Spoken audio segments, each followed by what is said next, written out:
С меморандума, който ще подпишат България и Гърция, се създава бърза железопътна връзка между Егейско море, Черно море и Дунав, като стойността на проекта само за гръцката страна е в рамките на 4 милиарда евро. Това ще се случи в сряда в гръцкия град Кавала.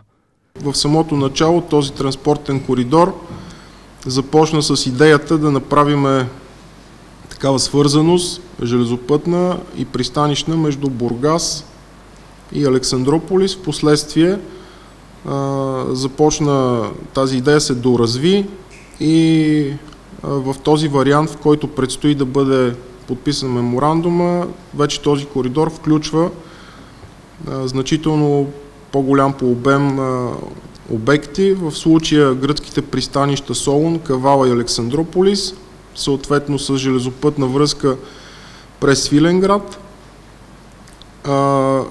Включва вече и българските пристанища Бургас, Варна и Дунавското пристанище Русе.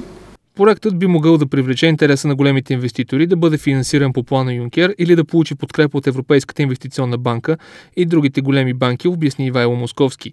Инвестициите в българския участък възлизат на 1 милиард и 70 милиона евро. Остойностили сме, разбира се, индикативно инвестициите, които са необходими да бъдат направени в българския участък. Те са на стойност 1 милиард и 70 милиона евро. Надяваме се всички тези мерки, които ще предстоят, изпълнявайки меморандума, да бъдат направени, да имат изключително висока добавена стойност към целия регион, респективно и за нашата държава. Не трябва да забравяме, че подобен меморандум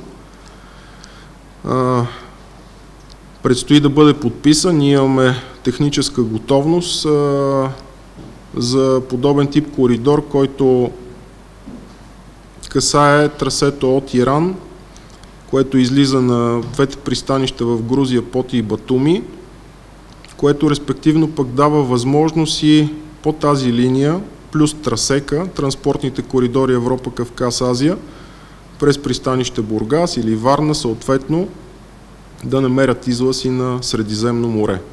За изграждането на ЖП линията се създава съвместна държавна българо-гръцка компания. Този модел досега е прилаган само един път в Европа.